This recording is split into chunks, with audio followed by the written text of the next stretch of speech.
আসসালামু আলাইকুম। আশা করছি সকলে ভালো আছেন। স্টেপ বাই স্টেপ আরডুইনো টিউটোরিয়ালের আরও একটি নতুন পর্বে আপনাদের সকলকে স্বাগতম। আজকের এই পর্বে আমি আপনাদের সাথে আলোচনা করব LM35 টেম্পারেচার সেন্সরকে আরডুইনোর সাথে কানেক্ট করবে কিভাবে এই 7 সেগমেন্ট ডিসপ্লে ব্যবহার করে একটি ডিজিটাল থার্মোমিটার তৈরি করা যায় সেই বিষয় সম্পর্কে। তো আমাদের একটি টিউটোরিয়ালে আরডুইনো টিউটোরিয়াল নাম্বার 17-এ আমরা দেখেছিলাম যে কিভাবে এই LM35 টেম্পারেচার সেন্সরটিকে ব্যবহার করে এলসিডি ডিসপ্লের সাথে একটি ডিজিটাল থার্মোমিটার তৈরি করা যায়। তো আমরা যেহেতু এখন এই 7 সেগমেন্ট ডিসপ্লের ব্যবহার শিখে গেছি কিভাবে আরডুইনোর সাথে এই 7 সেগমেন্ট ডিসপ্লেটাকে কানেক্ট করতে হয়, তাই আজকে আমরা করব কি এই 7 সেগমেন্ট ডিসপ্লেতে আমাদের যেই LM35 টেম্পারেচার সেন্সরের আউটপুট রিডিংটা আছে সেটাকে আরডুইনোতে কিছু ইকুয়েশনের মাধ্যমে প্রসেস করে আমরা সেটাকে আমাদের এই যে 7 সেগমেন্ট ডিসপ্লেতে প্রিন্ট করব, যেমনটা আপনারা এখন স্ক্রিনে দেখতে পাচ্ছেন। তো আজকের টিউটোরিয়ালটা থেকে মূলত আমরা আমাদের বাস্তব জীবনে কাজ করতে পারি এরকম কিছু শিখতে পারবো। তো আমি আশা করব আপনারা আজকের টিউটোরিয়ালটি না টেনে সম্পূর্ণ দেখবেন। আর আমার চ্যানেলটি যদি এখনও সাবস্ক্রাইব না করে থাকেন তাহলে অবশ্যই সাবস্ক্রাইব করে ফেলবেন, আর পাশে থাকা বেল আইকনটিও বাজিয়ে দেবেন রেগুলার ভিডিও আপডেটের জন্য। তো তাহলে চলুন কথা না বাড়িয়ে আজকে টিউটোরিয়ালটি শুরু করা যাক। তো টিউটোরিয়ালের শুরুতে আমরা প্রথমে এর সার্কিট ডায়াগ্রামটি দেখে নেব। তো আপনারা এখানে দেখতে পাচ্ছেন আমি একটি আরডুইনো UNO নিয়েছি এবং এর সাথে দুইটা 7 সেগমেন্ট ডিসপ্লেকে মাল্টিপ্লেক্সিংয়ের করার জন্য কানেক্ট করে ফেলেছি। তো আমি আরডুইনোর 1 থেকে 9 নম্বর পিনকে ব্যবহার করেছি আমাদের এলসিডি ডিসপ্লের সাথে। তো 1 নম্বর পিনকে কানেক্ট করেছি 7 সেগমেন্ট ডিসপ্লের A পিনের সাথে, 2 নম্বর পিনকে কানেক্ট করেছি 7 সেগমেন্ট ডিসপ্লের B পিনের সাথে, 3 নম্বর পিনকে কানেক্ট করা হয়েছে C পিনের সাথে, 4 নম্বরকে কানেক্ট করা হয়েছে D পিনের সাথে, 5 নম্বর কানেক্ট করা হয়েছে E পিনের সাথে, 6 নম্বরকে কানেক্ট করা হয়েছে F পিনের সাথে এবং 7 নম্বর পিনকে কানেক্ট করা হয়েছে G পিনের সাথে। আর প্রথম ডিজিটের যেই ক্যাথোড পিনটা আছে কমন, সেটাকে কানেক্ট করা হয়েছে 8 নম্বর পিনের সাথে, আর দ্বিতীয় ডিজিটের কমন পিনটাকে কানেক্ট করা হয়েছে 9 নম্বর পিনের সাথে। আর এদিকে আমরা একটা LM35 টেম্পারেচার সেন্সর নিয়েছি, যেটার আউটপুট পিন যেটা আছে মিডিল পিন 2 নম্বর পিন সেটা হচ্ছে A0 সাথে কানেক্ট করেছি, কারণ এটা এই LM35 টেম্পারেচার সেন্সরটা কিন্তু আমাদেরকে অ্যানালগ আউটপুট দেয়। আর এর যে 1 নম্বর পিনটা আছে সেটা হচ্ছে VCC পিন, তো সেজন্য আমরা এটাকে +5 ভোল্টের সাথে কানেক্ট করব।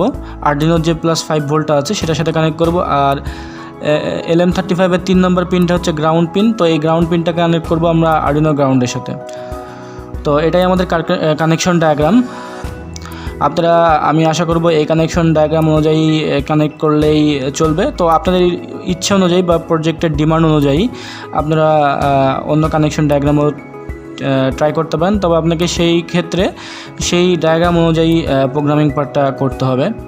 তো আমরা এখন এখান থেকে ডিরেক্ট প্রোগ্রামিং পার্টে চলে যাব। তো এখন আপনারা স্ক্রিনে যে প্রোগ্রামটি দেখছেন এটা হচ্ছে আমাদের 42তম পর্বে যে প্রোগ্রামটা আমরা করেছিলাম মাল্টিপ্লেক্সিং ব্যবহার করে আমরা একটা নির্দিষ্ট সংখ্যাকে, এই যে 35 সংখ্যাটাকে আমরা কি করেছিলাম আমাদের 7 সেগমেন্ট ডিসপ্লেতে প্রিন্ট করেছিলাম। তো আজকে আমরা কি করব, এই জায়গায় যেখানে আমরা 35 প্রিন্ট করেছি সেই জায়গাতে আমরা আমাদের টেম্পারেচারটাকে প্রিন্ট করে দেখাবো। সেজন্য আমরা কি করব, আমাদের এখানে কিছু ভেরিয়েবল ডিক্লেয়ার করার প্রয়োজন হবে, এবং যেহেতু আমরা LM35 পিনটাকে ব্যবহার করছি আরডুইনো কত নম্বর পিনের সাথে সেটাও উল্লেখ করে দেওয়ার প্রয়োজন হবে। তাই আমি এখানে কি করব, প্রথমেই আমরা যেহেতু LM35 টেম্পারেচার সেন্সরটা ব্যবহার করতেছি LM35, তো এটা কত নম্বর পিনে ব্যবহার করতেছি আরডুইনোর, সেটা হচ্ছে A0 পিনে। তাই আমি লিখে দিচ্ছি A0। তারপরে আমরা এখানে আরও 3টা ভেরিয়েবল ডিক্লেয়ার করব। আপনারা দেখিয়েছিলেন আমাদের 17তম পর্বে, যেখানে আমরা 3টা ভেরিয়েবল ডিক্লেয়ার করেছিলাম আমাদের ইকুয়েশনের স্বার্থে। আর সেটা হচ্ছে ভ্যালু নামের একটা ভেরিয়েবল ডিক্লেয়ার করেছিলাম, তারপরে আরেকটা ভেরিয়েবল ডিক্লেয়ার করেছিলাম সেটা ছিল ভোল্ট নামের,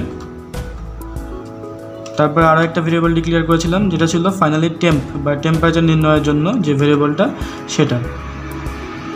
প্রথমে আমি কী করব, ইন্ট, তারপরে হচ্ছে temp। তো আমাদের 3টা ভেরিয়েবল ডিক্লেয়ার করা শেষ। তারপরে আমরা ডিরেক্ট এখানে ভয়েস সেটআপ ফাংশনে কোনো কাজ করব না, ভয়েস সেটআপ ফাংশনে যা ছিল তাই থাকবে। তারপর আমরা ভয়েড লুপ ফাংশনে চলে যাব। তো আমরা যেহেতু আজকে আমাদের LM35 টেম্পারেচার সেন্সর থেকে প্রাপ্ত আউটপুটকে 7 সেগমেন্ট ডিসপ্লেতে প্রিন্ট করব, তাই আমি এই C35 লেখাটাকে কেটে দিচ্ছি এখান থেকে। তো এখানে আমরা কি করব, প্রথমে আমাদের যেহেতু LM35 টেম্পারেচার সেন্সরটি অ্যানালগ আউটপুট দেয়, তো এটার ভ্যালুটা নির্ণয় করব। অ্যানালগ ভ্যালুটা VALUE value is equal to analog REA analog read. কার অ্যানালগ রিড করব, সেটা হচ্ছে LM35 টেম্পারেচার সেন্সরটা। তো LM35 লিখে দিলাম আমরা এখানে। তারপরের কাজ হচ্ছে আমাদের ভোল্ট নামের ভেরিয়েবলটাকে ডিক্লেয়ার করব। ভোল্ট ইকুয়াল টু, আমরা কি করেছিলাম আমাদের 17তম পর্বে লিখেছিলাম volt equal to first bracket দিয়ে লিখেছিলাম যে 5000, তারপরে ডিভাইডেড বাই 1024, তারপরে ফার্স্ট ব্র্যাকেট ক্লোজ করে ইনটু ভ্যালু। তো এই জিনিসটা আমরা কেন করেছিলাম, এর সম্পূর্ণ ব্যাখ্যাটা আপনারা কিন্তু 17তম পর্বে পেয়ে যাবেন। তো অনুগ্রহ করে 17তম পর্বটা আমি দেখার অনুরোধ করতেছি, তো 17তম পর্বটা দেখে নেবেন। আর এখানে তারপরে ফাইনালি আমরা কি নির্ণয় করব, টেম্পারেচার। তো TEMP temp is equal two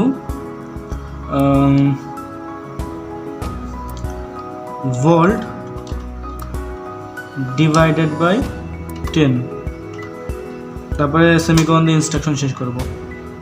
তো এই 3টা লাইন কেন লিখলাম আমরা, আপনারা যদি 17তম পর্বটা না দেখে থাকেন তাহলে বুঝবেন না এই 3টা লাইনের সম্পূর্ণ মিনিং। তাই আমি অনুরোধ করব সম্পূর্ণরূপে টিউটোরিয়ালটা বোঝার জন্য 17তম পর্বটা অবশ্যই দেখে নেবেন। তারপরে আসবো এখন আমরা কি এই টেম্পারেচারটাকে আমাদের ডিসপ্লেতে প্রিন্ট করার জন্য। তো এখানেও একটা বিষয়, সেটা দেখেন একটা টিউটোরিয়ালের সাথে আরেকটা টিউটোরিয়াল কিন্তু সম্পর্কযুক্ত। তো আমাদের এখানে যেরকম 17তম পর্বটা প্রয়োজন হচ্ছে, সেভাবে কি আমাদের লাস্ট যে পর্বটা আমরা করেছি সেই পর্বটাও প্রয়োজন হবে, 43তম পর্ব, আবার 42তম পর্বটাও প্রয়োজন হচ্ছে। তো এখানে আমি কি করব, যেহেতু আমরা সেদিকে কী করছিলাম, সি এর আন্ডারে যে ভেরিয়েবলটা আছে সেটা প্রিন্ট করার জন্য টিউটোরিয়াল করেছিলাম। তো আমি এখানে কি করব, টেম্পের আন্ডারে যে ভেরিয়েবলটা স্টোর থাকবে, অর্থাৎ এই টেম্পের আন্ডারেই কিন্তু আমাদের ফাইনালি যে টেম্পারেচার সেলসিয়াসে সেই টেম্পারেচারটা স্টোর থাকবে। তো আমরা সেটা কি করব, আমাদের 7 সেগমেন্ট ডিসপ্লেতে প্রিন্ট করব। তাই এখানে কি আজকে এই সি এর জায়গাতে আমরা লিখব টেম্প, আবার আরেক জায়গায় যেখানে সি আছে যে এখানেও লিখে দিব টেম্প। তাহলে কি এটা আমাদের 7 সেগমেন্ট ডিসপ্লেতে প্রিন্ট করার জন্য প্রোগ্রাম লেখা আমাদের শেষ। এখন কি 7 সেগমেন্ট ডিসপ্লেতে কিন্তু আমরা আমাদের টেম্পারেচারটা প্রিন্ট করে ফেলেছি, কিন্তু এখানে যা বাকি সেটা হচ্ছে এই লেখাটা কিন্তু অনেক বেশি বাফার করবে, যেমন খুব তাড়াতাড়ি পরিবর্তন হয়ে যাবে। 26 ধরেন আমার টেম্পারেচার এখন 26 আছে, 26 থেকে খুব তাড়াতাড়ি 27 হয়ে যাবে, কিংবা 27 থেকে খুব তাড়াতাড়ি 28 হয়ে যাবে। তো এই সমস্যাটাকে সমাধান করার জন্য আমরা কি করব, এখানে একটা ফর লুপ ব্যবহার করব। আমরা কিন্তু গত টিউটোরিয়ালেও লেখাটাকে আমাদের চোখে ফিক্স করার জন্য একটা ফর লুপ ব্যবহার করেছিলাম, তাই আমরা এখানেও কি করব, একটা ফর লুপ ব্যবহার করব। তো সেজন্য আমরা এখানে লিখব ফর, তারপরে একটা ফার্স্ট ব্র্যাকেট দিব, ফার্স্ট ব্র্যাকেট দিয়ে লিখব সি, এই যে আমরা এখানে সি নামের একটা ভেরিয়েবল ডিক্লেয়ার করে রেখেছি। তো এই সি নামের ভেরিয়েবলটাকে আমরা ব্যবহার করব এই লেখাটাকে ফিক্স করার জন্য আমাদের চোখে। তো আমি এখানে লিখছি সি ইজ ইকুয়াল টু 0, তারপর একটা সেমিকোলন দিব, দিয়ে লিখব C is less than or equal 50, অর্থাৎ আমাদের এই লুপটাকে আমরা 50 বার চালাবো। তারপরে সি প্লাস প্লাস একবার করে চালাবো আমাদের এই লুপটাকে মোটমাট 50 বার। তারপরে নিচে নেমে আমরা এখানে একটা সেকেন্ড ব্র্যাকেট দিব, তারপরে এই সেকেন্ড ব্র্যাকেটটাকে আমরা ক্লোজ করব, অর্থাৎ এই ফর লুপের আন্ডারে আমরা আমাদের এই যে নিচে যে প্রোগ্রামগুলো আছে এই সম্পূর্ণ প্রোগ্রামটাকে আমাদের এই ফর লুপের আন্ডারে রাখবো। তো সব শেষ যে ডিলেটা আছে ওই ডিলের নিচে গিয়ে আমরা ডিলের নিচের লাইনে চলে যাব। এখান থেকে এই যে ডিলেটা, এই ডিলেটার নিচের লাইনে চলে যাব। নিচের লাইনে গিয়ে একটা সেকেন্ড ব্র্যাকেট দিয়ে দেবো। তো এখানে সেকেন্ড ব্র্যাকেট দেওয়ার সঙ্গে সঙ্গে দেখেন এই যে উপরে লেখা আসতেছে for C is equal to 0, তারপর C is less than or equal to 50, তারপর সেমিকোলন দিয়ে সি প্লাস প্লাস, অর্থাৎ ফিক্স করার জন্য যেই ফর লুপটা আমরা ব্যবহার করেছি সেই ফর লুপটার জন্য কি আমরা এখানে সেকেন্ড ব্র্যাকেট দিলাম। তো এটাই আমাদের প্রোগ্রাম আজকের। তো এখন আমরা ডিরেক্টলি এই প্রোগ্রামটাকে আমাদের আর্ডিনোতে আপলোড দেওয়ার জন্য এখানে আপলোড বাটনে ক্লিক করব। তো আপলোড বাটনে ক্লিক করলে আমার প্রোগ্রামটা একবার কম্পাইল হবে। তো কম্পাইল শেষে প্রোগ্রামটা অটোমেটিক্যালি আর্ডিনোতে আপলোড হয়ে যাবে। এই যে আপলোডিং স্টার্ট হয়েছে, ডান আপলোডিং, প্রোগ্রামটা আপলোড হয়ে গেছে। তার জন্য আমরা এখন ডিরেক্টলি আমাদের মোবাইলের ক্যামেরায় ফিরে যাই। তো আপনারা দেখতে পাচ্ছেন প্রোগ্রামটা আপলোড হওয়ার পর আমার 7 সেগমেন্ট ডিসপ্লেতে 26 ডিগ্রি সেলসিয়াস বা 26, যেহেতু আমরা সেলসিয়াসে নির্ণয় করছি আমাদের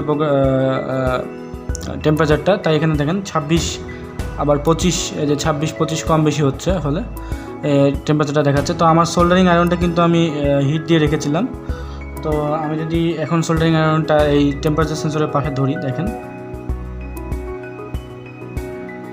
এই যে ধরার সঙ্গে সঙ্গে কি টেম্পারেচার বাড়া শুরু হচ্ছে, 28, 29, 30, 31, 32, 33, 34, 35, 37, 38, 39, 40। তো টেম্পারেচারটা বেড়ে গেল, আপনারা দেখতে পাচ্ছেন সোল্ডারিং আয়রনটা ধরার সাথে সাথে। তো আমি সোল্ডারিং আয়রনটা যদি এখন সরাই নেই, দেখেন সরাই নেওয়ার সঙ্গে সঙ্গে এখন টেম্পারেচার কি আস্তে আস্তে কমতেছে। এই যে 38, 37। তো এভাবে কমতে কমতে আমাদের রুমের যে টেম্পারেচারটা আছে আস্তে আস্তে সেই টেম্পারেচার চলে যাবে। তো আমি আশা করব আজকে টিউটোরিয়ালটি আপনাদের ভালো লেগেছে। ভালো লেগে থাকলে অবশ্যই একটি লাইক দিবেন, আপনাদের বন্ধুদের সাথে শেয়ার করবেন। আর কারো কোনো প্রশ্ন থাকলে অবশ্যই আমাকে কমেন্ট করে জানিয়ে দিবেন আপনাদের প্রশ্নগুলো, আমি এর সলিউশন করে দেওয়ার চেষ্টা করব। তো আজকের মতো এখান থেকেই বিদায় নিচ্ছি। আগামী পর্বে ইনশাল্লাহ আপনাদের সাথে আবারও দেখা হবে। ততদিন পর্যন্ত ভালো থাকবেন, সুস্থ থাকবেন। আল্লাহ হাফেজ।